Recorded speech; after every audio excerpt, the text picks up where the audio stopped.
On the surface, The Great Gatsby is a story of the ruined love between two people. The main theme of the novel, however, shows a much larger and less romantic story. Nick compares the green bulk of America rising from the ocean to the green light at the end of Daisy's dock. Just as Americans have given America a meaning through their dreams for their own lives, Gatsby instills Daisy with a kind of idealized perfection that she neither deserves nor possesses. They say into your early The various social climbers and ambitious speculators who attend Gatsby's parties evidence the greedy scramble for wealth. this heart of yours burned a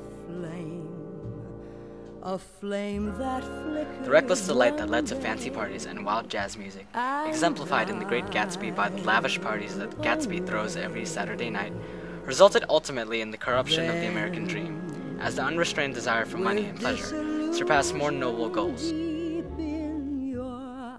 The clash between old money and new money manifests itself in the novel's symbolic geography. East Egg represents the established families with old wealth, West Egg, the self-made rich. In the 1920s depicted in the novel, easy money and relaxed social values have corrupted the American dream, especially on the East Coast. The main plotline of the novel reflects this assessment, as Gatsby's dream of loving Daisy is ruined by the difference in their respective social statuses, his resorting to crime to make enough money to impress her, and the rampant materialism that characterizes her lifestyle. Meyer Wolfsheim and Gatsby's fortune symbolize the rise of organized crime and bootlegging. Gatsby's dream is ruined by the unworthiness of its object, just as the American dream in the 1920s is ruined by the unworthiness of its object, money and pleasure. Sophisticated.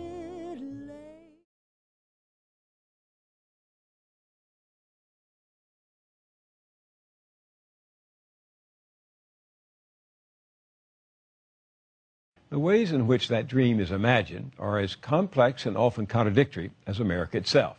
Some see it as the acquisition of fortune and material success.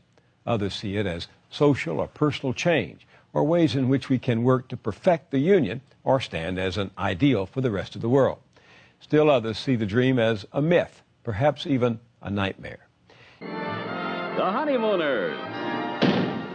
Hi, Alice. Check out how the American dream evolves from the mid-1950s when Ralph and Alice Cramden live in a rundown tenement. Leave it to Beaver. Just a half-decade later, the Cleavers have a nice suburban home. Come on, Mom.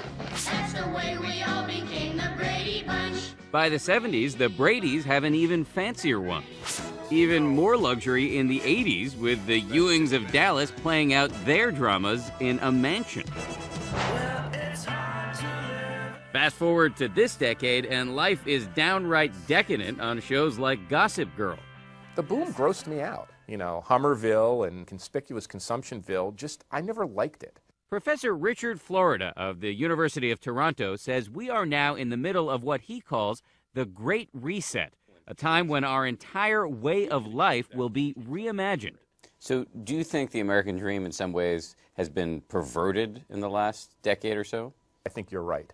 And I think many Americans felt that they were on this kind of treadmill and couldn't keep up and actually felt empty.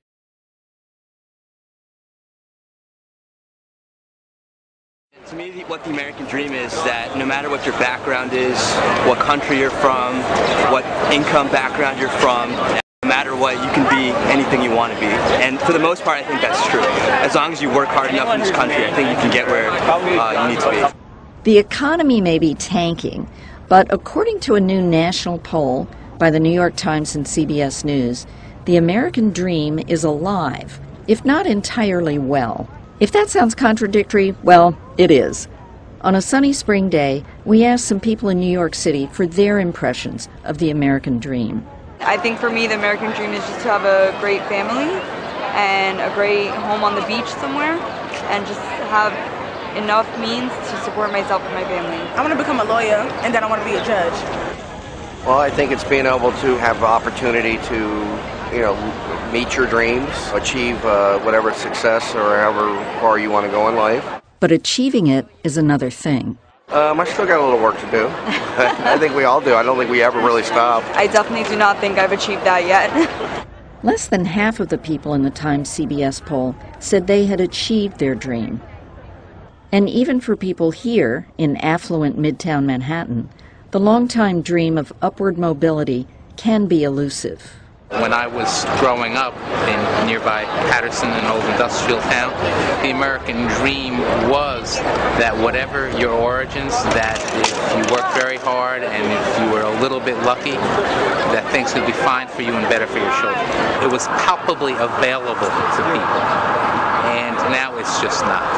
It was about hope, like that you could build towards the future. You'd save a little bit each year, and by the end, you have enough for retirement. You could raise a family, you could put your kids to school, you take a vacation, take care of your elderly parents. If you, and the last couple of years, it seems to be like up in smoke or up in credit default swaps. Here's something kind of puzzling. The nation is in a recession, but the polls showed that more people think they've achieved the American dream now than had 4 years ago.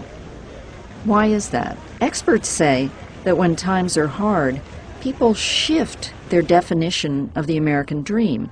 It becomes more about values like freedom and opportunity, and less about things like material success. In my opinion, what the American dream is coming here from another country like me and just trying to achieve what you want. There's not so many boundaries, I think, as where I come from Belgium. So for me, that's a lot of freedom, and that makes me happy. And some people are already living the American dream because their parents achieved it for them. But I guess for maybe a first-generation immigrant, we have achieved the dream. Other people in our situation in other countries probably would dream to be in our shoes. This is Catherine Seeley for the New York Times.